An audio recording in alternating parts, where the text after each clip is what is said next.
My next guest is Brian Zevotek. As a 25 plus year veteran teacher, Brian has served in many roles from middle school science teacher to department chair, Instructional Technology Specialist, STEM coach, and PBL coach. In 2012, he was one of 10 teachers honored as National Teacher Innovators by PBS and the Henry Ford Foundation. He became a two-time author in April 2022 with his new book, Recalculating, and his other book, Nothing More, which is a 40-day devotional. He's always considered himself a lead learner. He's a half comedian, half philosopher, and he tries to make his events fun and impacting. The best Trojan horse for reflection is comedy, he says. He lives by the thought, until you have engagement, you have nothing. He loves helping people, but teachers hold a special place in his heart. He's here for them. He's also worked in youth ministry for 20 plus years. Welcome to the podcast, Brian. Oh, thank you so much for having me, Dana. I'm really excited to be here. It's weird listening to my own bio. I mean, I wrote it and I'm like, yes, so it's funny. Yeah, it's weird as a podcaster yourself being on the other end as well. Well, tell me about a time when you were in the trenches and managed to crawl out. Man, so being 25 years in, I think it probably took me 20 years to realize I was in a trench for maybe 5 to 10 of those years. And then as we'll get into a little bit later, my daughter was born in my 40s.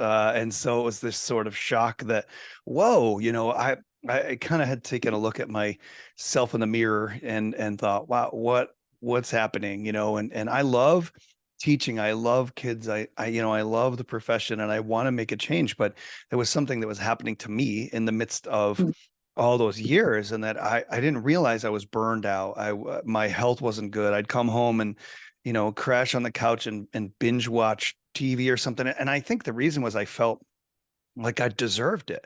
And as twisted as that sounds, we have these self-sabotaging thoughts like I deserve to sit and do nothing because of how exhausted I am. And the fact is that wasn't serving me. It wasn't actually increasing my energy. It wasn't helping me undo the damage. I know this is starting to sound like a skincare commercial from the late 90s, but really that was it. I realized, what am I doing? I'm making it worse. And I can't do that if I'm, 40 something with an infant. And what's that going to look like for her if her dad can't? I mean, I still can't really climb the monkey bars, but I'm working on it. It's like those things I want to be able to do when she runs to me. I want to be able to throw her up so that she almost hits her head on the ceiling and then catch her, and scare my wife. That's the goal as a dad, right? So I think it's one of those things that I had that realization that I need to be available. I need to be alive, right? And I also need to be able. So it just started this sort of soul searching for myself. Like, how did I get here? Maybe that's not even that important. It's something I talk about in the book. Like, judging how you got here is probably less important than figuring where do you want to be and how do I get there? Okay. And so going back, it was helpful for me to look at, oh, I got here because of, this or that. But it was more important to say, I need to start messing with my energy and my attitude. And how do I make the day count and not completely wipe me out, So I think it was then it was a process, and I think it's going to be a process the rest of my career and the rest of my life to make sure that doesn't happen again. Yeah, and you said you also had a few those trench times with your students. So tell me about a time maybe, when you turned around maybe a difficult student that you were working with. Yeah, it's funny because I think we always have these opportunities, right? No matter how long we're in education. And I had one really early on in my career, probably first 2-3 years. I had a student, this is back when we were still retaining kids. I don't know if that's the way it is where you are, but we really don't retain many kids up until high school anymore. And there was this one student, and he was, a rough kid, and he wanted to be perceived as a rough kid. And so he's in my class, and he's not going to do anything just because, right? I'm a guy. He's a guy. He apparently hasn't had some good experience there. And he's just rackety schmackety, whatever sounds you want to make up there. And I just was frustrated. And I think the day that I lost it in a passive aggressive comedian sort of way, we were walking the kids to lunch. And I just turned and stared at him with the biggest dumb smile on my face. and it was cheesy. And he's like, "Stop it! What are you smiling at me? He starts getting ready to maybe fling some insults, and then Sure. I see the corner of his mouth crack a smile. And from that day on, he was like, "Wait a minute, this guy's a little nuts, and he might actually like me." And he Mhm. was a completely different kid. I Yeah. mentioned that involved with youth ministry. His parents were like, "Hey, anywhere you want to take this kid." So I'd bring him to church and we'd go fishing. I mean, it was crazy. The kid who was a thorn in my side became like kind of like my little buddy. And fast forward 20 years, he went through, had a successful career in the Navy, and he's married and his kids, and like crazy. And then just the other day, like this is maybe 2 weeks ago, we have a student, and again, here I'm in New York, so I don't know if the classifications are the same everywhere. But he's an 811 student. He's got some emotional issues going on that make it challenging for him to succeed in some classes, in some environments. And he's just pushing this button to make noise in class, and just get constantly trying kind of to be a little bit annoying. And in the past, I would have been like, "Dude, you're going to have to go back to that other environment, or whatever the point system is, if you've all had that experience with those behavior modification plans." And that's kind of the last straw, right? And I thought, wait a minute, he's stuck. He doesn't know what to do, and he doesn't have the skills to ask for it in the right way. And so I had this moment, and I'm, at 48 years old, proud of this self-awareness moment, right? Where I thought, wait a minute, I want to help him and he wants help. Why can't we just Yeah. come together on that? So I walked Yeah. over and I said to him, like, "I realize you're pushing this button that makes sound over and over and over because you're stuck." And I was like, he's a middle schooler. So I said, "I want to help you and you want help. Mhm. Can you just tell me?" Like, I feel like, well, with my daughter, sometimes use your words, it was that same concept, but I was meeting him where he was, Yeah. instead of doing what maybe some teachers sometimes do, is they're like, "That's it. You are now over the line in my world, and therefore you Yeah. need to leave my world." Like, no, I want to make a difference in his life. And I've shared this story about 10 times everywhere I go, because I love this kid. He's bright. Does he have some issues that probably aren't his fault, from what, the adults in his life exposed him to, did whatever? Yeah, absolutely. I don't need to know those things, but I just need to meet him where he is, and then kind of think what's behind the behavior. And so that was one of those things of like, man, that impacted me. And I believe it impacted him, so got to keep our eyes open for those things. Yeah. Yeah. And like you said, meeting a child where they are, instead of removing them from the situation, that doesn't really help when you're sending them to the office. Now, for those kids who are on 504s or IEPs, it's good to, give them that walk break, the time where they're just able to kind of collect themselves if they need that. But really, not disciplining for behavior that may seem like it's non-compliant, because, it's about building relationships, like you mentioned Yeah, and with both of these kids. Mhm. I think it's interesting though that I would say a fair argument to this that would come from a lot of other educators is, how do you have time to do that when there's X number of kids in the room? And granted, it is much more challenging. This is a class that I co-teach with a colleague, so as soon as I started to engage that student, he began to float, and so I get it, like it's not always easy to do that either. I can see here's somebody that's watching or listening to this going, "Yeah, but in my class," and I get it. It doesn't, but can we, how can we find those moments where maybe we could do a little bit better? I think is a good point of growth. So I do mention in your bio, so you put out two books in April, and we'll talk about the educational book, Recalculating. So tell me a little bit about the story of writing it, and how it addresses teacher burnout, and really teacher retention, and what they can do in terms of either staying in a role that they're in, or a similar role, or maybe looking for another role in education. As we mentioned in the pre-chat, my book, Out of the Trenches, Stories of Resilient Educators, also kind of talks a little bit about that piece of, Sure. finding your why. So I think our books do Ah, kind of have that story, that are helping those teachers, as, we're now at the end of the 22-23 school year. And, not quite as many teachers have left this school year, but, there are several educators leaving the profession every year. So So talk to me a Yeah. little bit about the book and the story behind it. Yeah. So, a lot of that came from that experience I mentioned with my daughter, and then thinking, wow, Yeah. I can't be the only one. And I remember sitting on my couch, just a few feet in front of me here, when we went on lockdown, and I'm trying to help a then 18-month to 2-year old deal with being home with dad, which is great, but I'm trying to teach Yeah. at the same time, and I thought, I've always been a lover of technology, and so I didn't really struggle a whole lot making that leap, but I knew a lot of my colleagues did. And so as I got thinking about that, I knew it wasn't going to be a native switch to a different platform. It was going to be added on top of the stresses and anxieties of the pandemic, as well as where they were at teaching. So it was just going to be this like 1, 2, 3 punch, and it was not going to be good if they Yeah. didn't have somebody to help. So that's kind of where the book came from. And then it morphed as I went. I start off with this thing that I call the hero's mindset, which is we've all probably heard of the hero's journey, but the point of that is that I forget the guy's name. I think it's Steve Chandler. He says, "No one's coming," and it's meant to be a comforting thought, right? No one's coming to save you. It's up to you. And so the Yeah. idea that I had was, the hero of the story has to own the story. They have to own the journey. They have to face the villain, and you can look at everything that's going on in education, and you can blame a million people, but that that might make you feel better for a short period of time, but it isn't going to solve the deep things that really matter to you and your family. If you're burned out at work, your family's suffering too.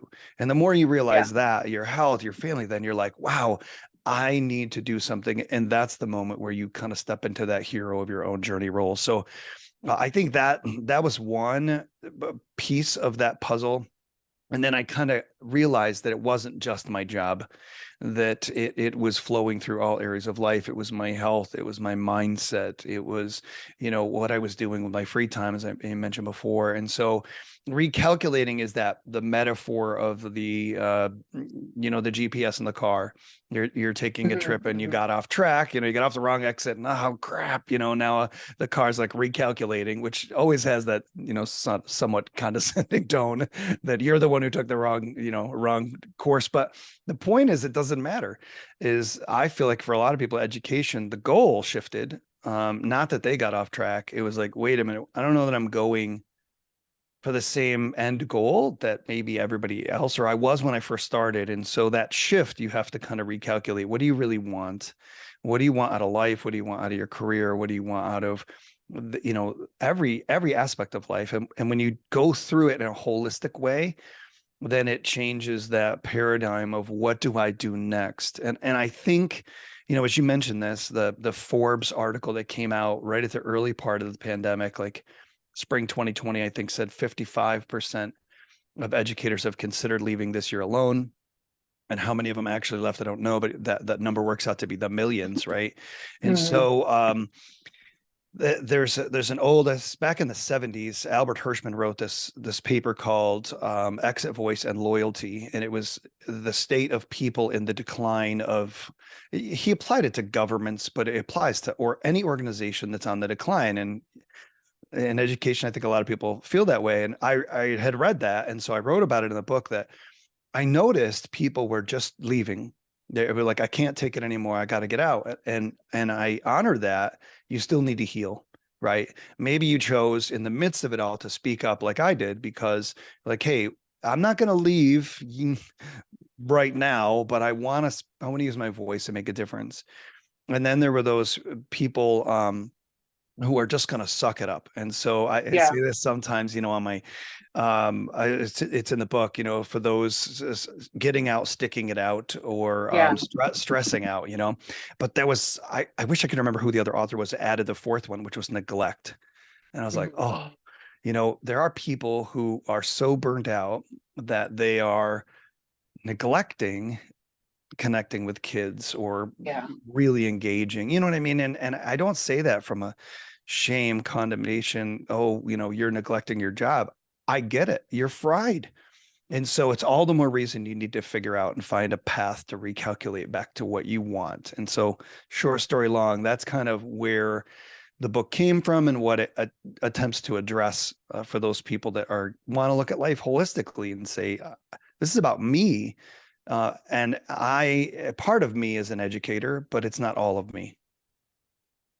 Yeah, and that's true. Like it's you see those people that stay in it until they might be like 5 years from retirement and they're just going through the motions and you can tell.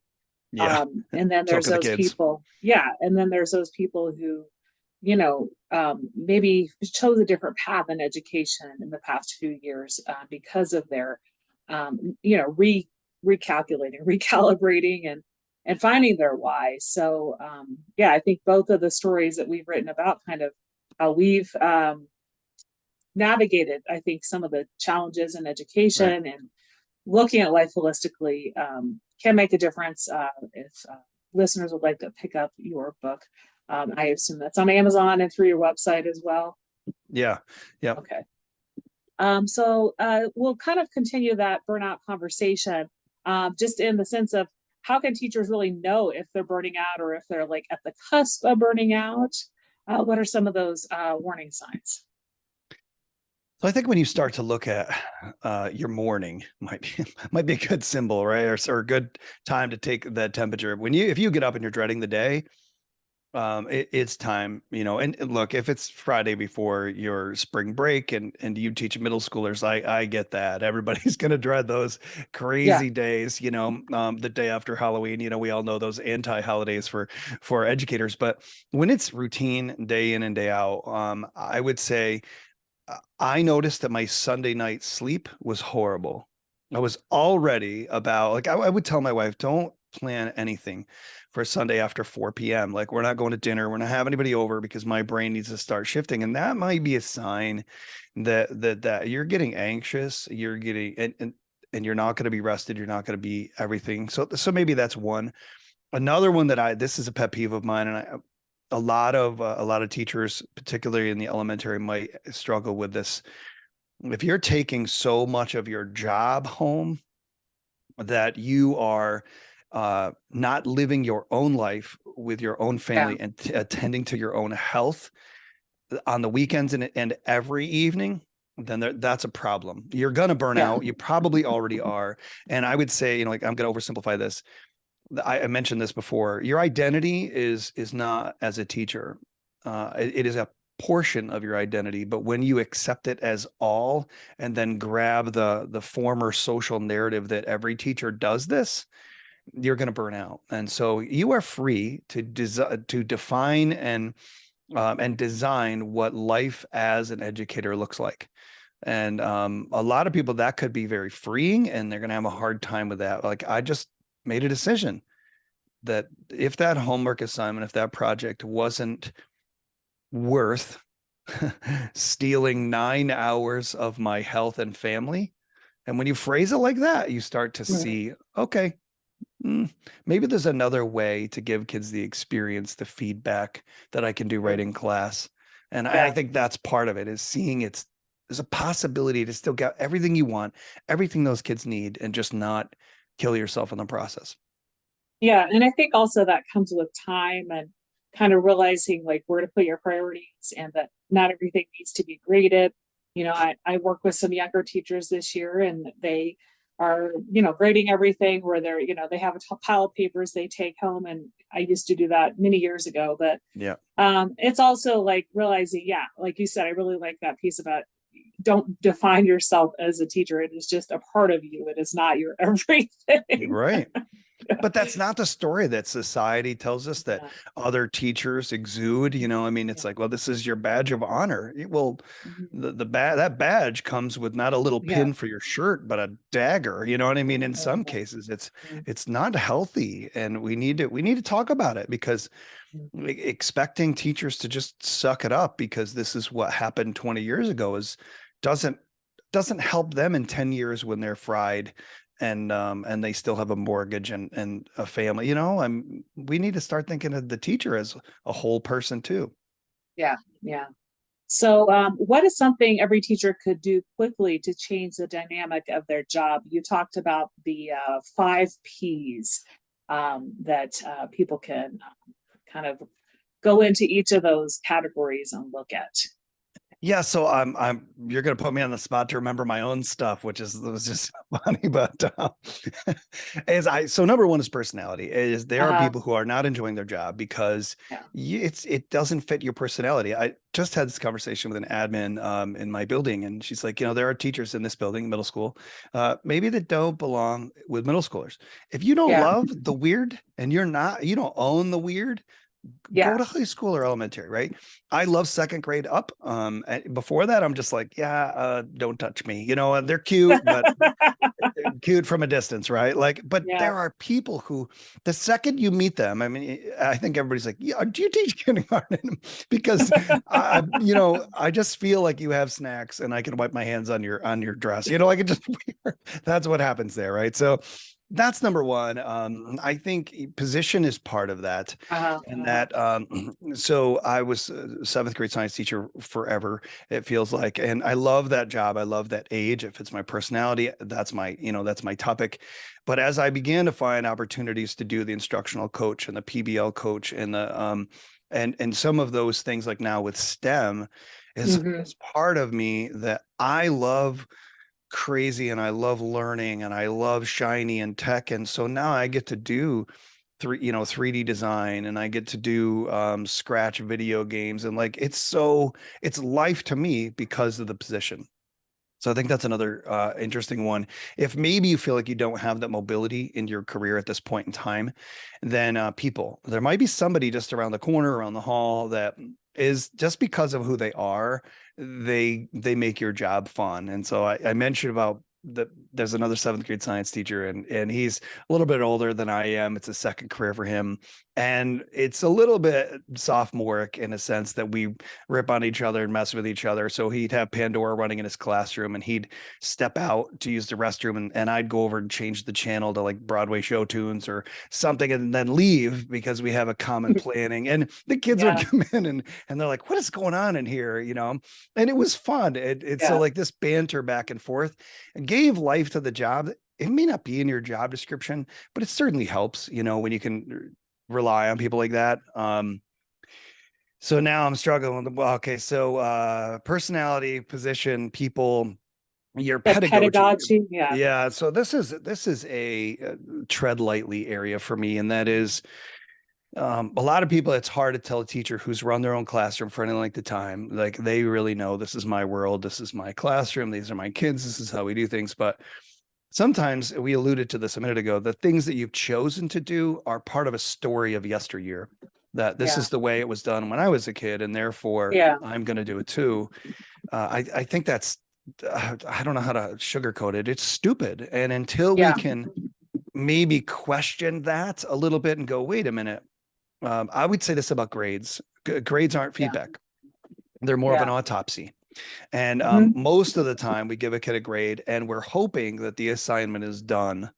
But if we really looked at kids and looked at skills, I would say you don't even need to grade it, but you need to have a conversation of feedback with a kid where you're kind of giving them that, hey, let's take a look at this. And so, oh, your writing style here is actually pretty good, but I think, what do you think you could have done to improve that? Or what word could you have used if you're ELA? I don't know. But if that conversation, which takes time and it takes some relational currency there, is probably more valuable than a number grade that seems a little bit arbitrary on the top of a paper, goes in a grade book, and then we forget that it ever existed. Now, I know that's horrible practice. I also know that every teacher on the planet has done that, right? Like, oh, you Yeah. turned it in, I graded it, I gave it back, let's never speak of it again, and we'll move on, right? But when we look at kids as human beings who are developing skills to make them happy and successful and whatever in life, we might Yeah. do things differently. And so that's a really challenging conversation to have with somebody who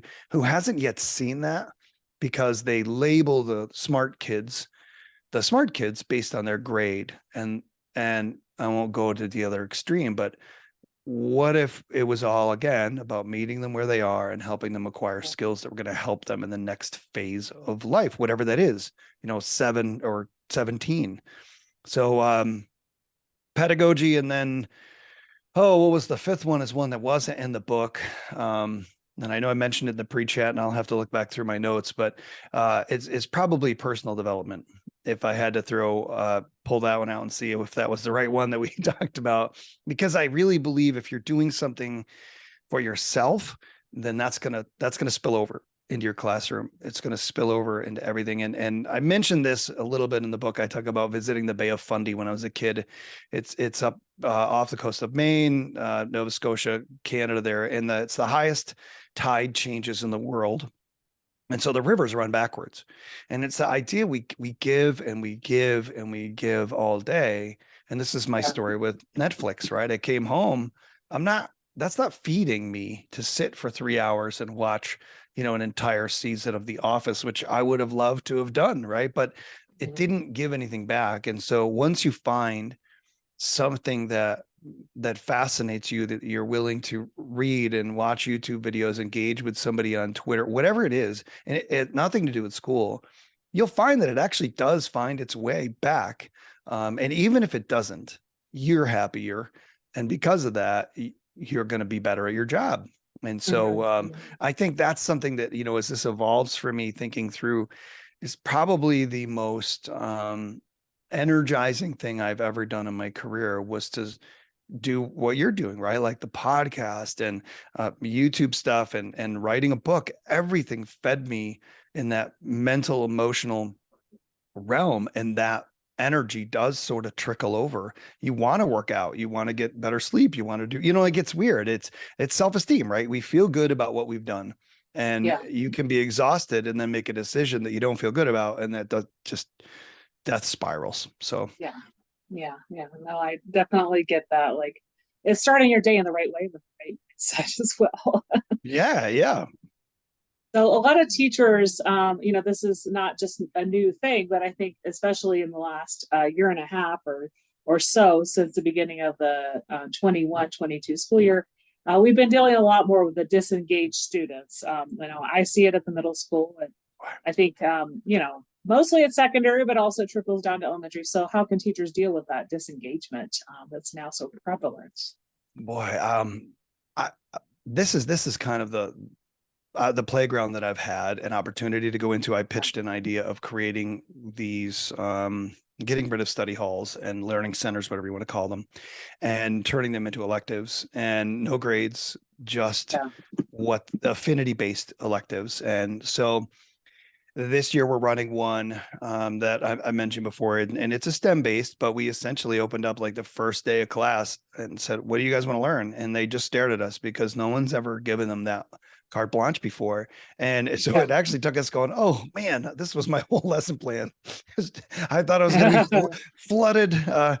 And it came out of COVID. Actually, we went through complete shutdown at the end of that 2020 school year. And then in 2021, we were cohorted. So half the kids would come to school Monday, Tuesday. Everybody was remote on Wednesday. The other half would come Thursday, Friday. So we had these really small class sizes, but you'd teach the lesson like 12 times in a week. So it was frustrating there. But, and they were block scheduled. And so on Wednesdays, once that year progressed, the kids were coming back. Cohort A would come back one Wednesday, cohort B the next Wednesday. And so they got one more day. Well, I was like, man, what do I do? I'm just gonna throw them off. So I started what I called My Science Wednesdays, and I would literally open up a blank whiteboard with a spider like mind mappy diagram and go, what are you guys interested in? And same thing happened, but because there were only 12 or 10 of them, things flowed a little easier, and I would just start getting crazy things that they were interested in, like diesel engines and horses. And so I was like, okay, cool. So then I'd have the kids vote. Okay. And then we would grab another copy, and whatever won the vote first would go up on the board. And then what do you want to know? And again, this is a little bit of my PBL training, right? I just didn't really have a great entry event or driving question. I was just asking a question and pure inquiry learning, but they would generate questions. And the one that really hit me was, it was a class that I had, I think like 6 girls in, and they all just loved horses. And so they completely skewed the vote, and we were going to learn about horses. Now, my curriculum anyway is biomes and environmental, studies, it part of it. So I was like, awesome, let's talk about wild horses. And I said, well, what do you want to know? Or what are you curious about?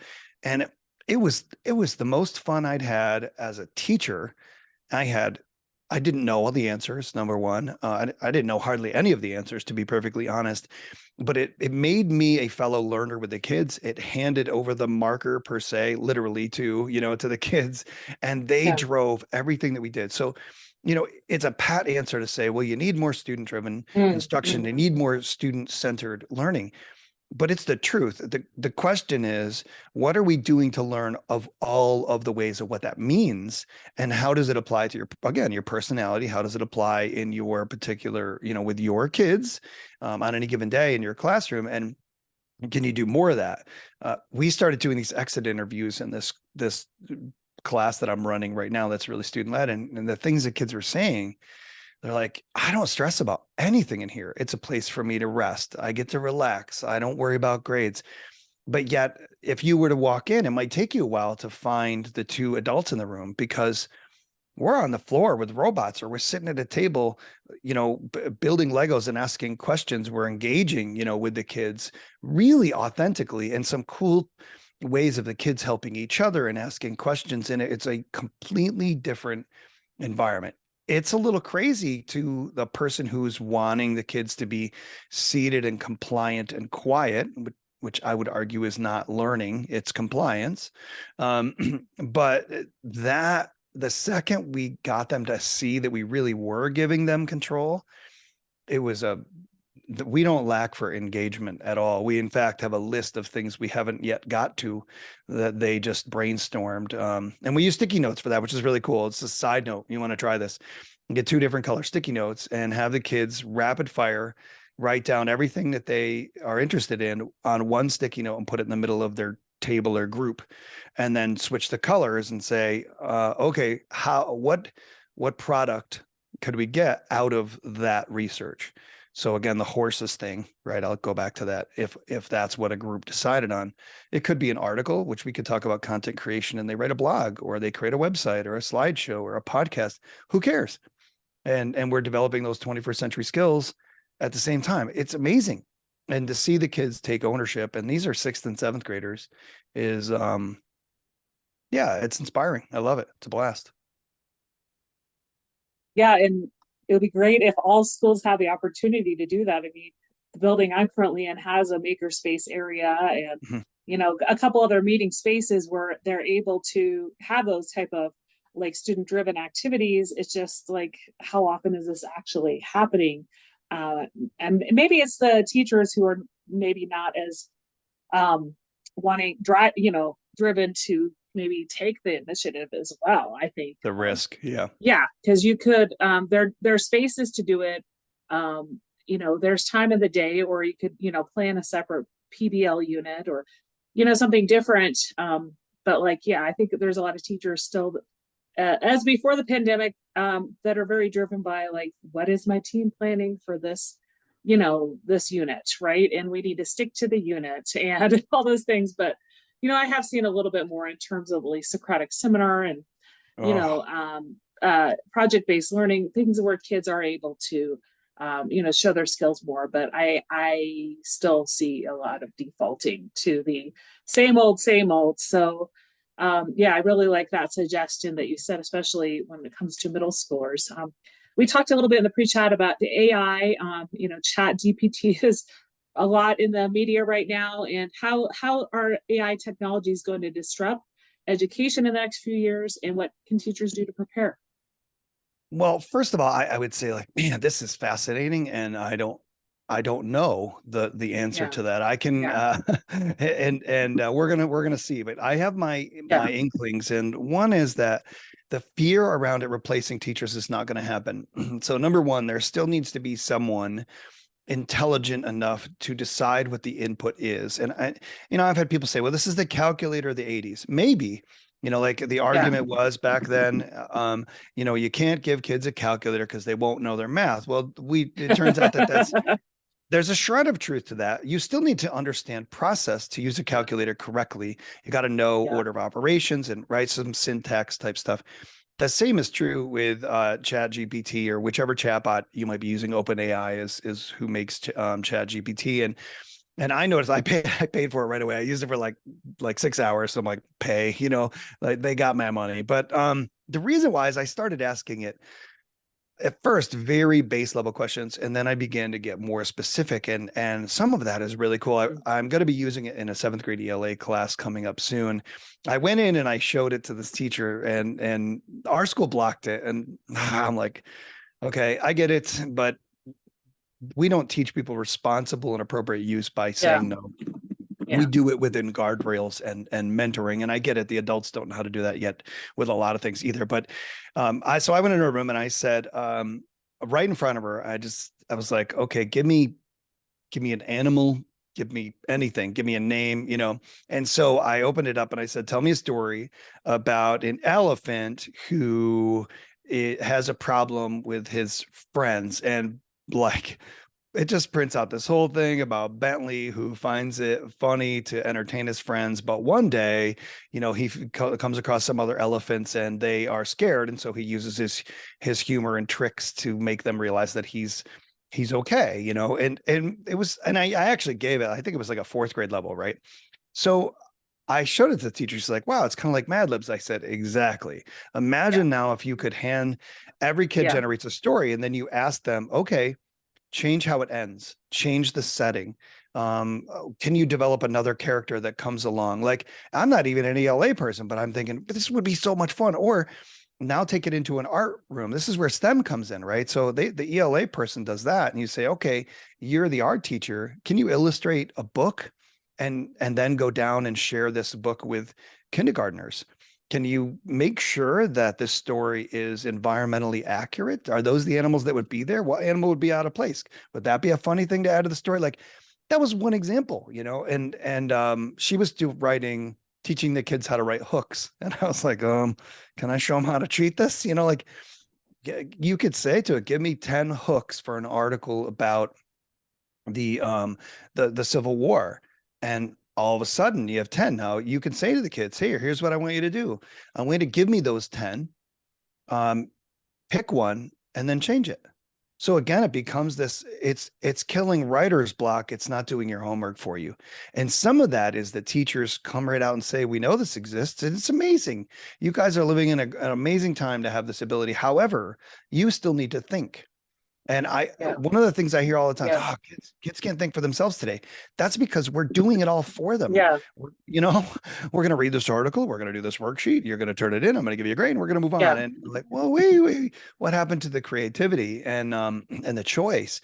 So if we could use it for that, I, I could see it making my job easier because I don't need to find an article. I can generate one. And then you can even ask it to give you an article with 15 grammatical errors. Yeah. Put it up on the screen and, hey kids, there's 15 of them. You find them. Go. You know, amazing. Yeah. Yeah. I mean, it's like when you're trying to do exemplars, right, of student work, or like you said, grammar errors, and you might not have something like in your file, or you might not know where it is on your computer. And Yeah. yeah, Chat GPT just throwing that up there, and like you said, hooks, and having kids rewrite hooks, and yeah, just coming up with a list of things that yeah, you might not always find online, or that you want to use for a specific task. Like yeah, it's like supplementing teaching, as long as you don't have it blocked in your school. But if you pay for it and use it at home, you could always generate a few things and just save those files. So Right. yeah. Or like, and I think that you're getting at it. Like, you'll find a Yeah. way around it, right? Yeah. Like, necessity is the mother of invention. You want to use it and it's blocked. I took it on my cell phone. Well, wait a minute. I don't like to let my worlds collide, a little Seinfeld throwback there. But if I open up my school email on my phone, and I mean, this again, we talk about cell phone usage with students. Why not model something that's appropriate? Like, so I run it on my phone, I copy it, I paste it in email, I send it to myself. Then I walk over to my school computer that's connected to the smart board display thing, whatever you have.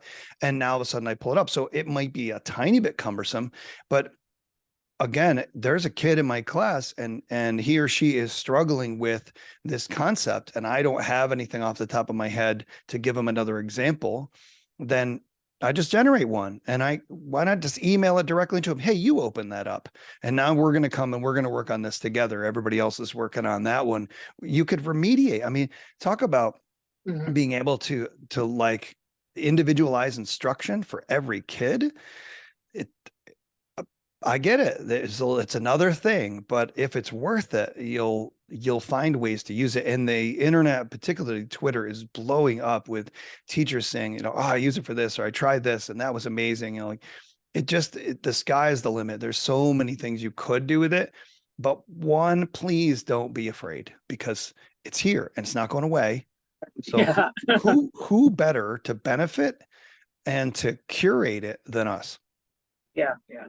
No, I think that's a great thing to think of when you're looking into using this in your classroom. Well, as we wrap up our recording today, I mentioned you have had several different roles in education as an instructional coach and, STEM teacher, PBL coach. What are some of the biggest lessons you've learned from your different roles? Oh, so I would say, I wish I'd gotten out of my classroom much sooner. And I don't mean out of the classroom. I mean, sharing the things that I was thinking about, struggling with, learning, and sharing them with other people. For a long time, I just closed my door and I said, okay, I want to just do my own thing. And I think that was maybe a sign of burnout as well. But coming to that point of, if somebody else is struggling and I'm not currently, then what can I do to help? And that's where I feel like I am now. I feel like that's where my purpose lies in these last, 6, 7, 8, however many years. I'm going to continue to do this. Even after I'm done in my particular school district, this is what I want to do. I want to help teachers find a better path forward for the students and for themselves, because I think that a happy, well-adjusted teacher is what's best for kids. And we can find that those two things concurrently. Well, out of everything we talked about on the podcast today, what's one thing you'd like listeners to remember? Well, I would say, just make sure that you realize that you are not a teacher to everyone in your life. So, you are a mom or a dad, a husband or a wife, a neighbor, a friend, something. And that value of what you bring to life and who you are, uh, can't come from just your job, because sooner or later that job is going to go away and you need to have something to stand on, that is higher than that, maybe higher than you, but it just grabs you and says, I still have a reason to go on, to better myself and to make a difference in this world that I'm still a part of. That's so important to remember. Where can people connect with you and find you online? So you can find me on YouTube. Bald Guy Sai. I was, super clever there. My play on the Bill Nye era, is what started off. I did a lot of tech tutorials. That's where my podcast, the Kick Some Class podcast, is. You can go to kicksomeclass.com. You can find me on Twitter at Bald Sai. I also do a lot of personal development type stuff on TikTok, usually just in the summers, trying to get out that itch of still being that self-help guy. So, yeah, and if you're going through burnout, on my website, I created this quiz where you kind of find out, it's meant to be a little bit funny, but also a little bit serious too, about what kind of burnout are you? And so they can go there and check it out at kicksomeclass.com/quiz. And it's fun. It's fun. So at least I hope it is. Great, great. Well, it's been a pleasure having you on the Out of the Trenches podcast today. Thanks for lending your knowledge and your experience to the podcast, and have a great rest of your day. Oh, you as well, Dana. It was my pleasure.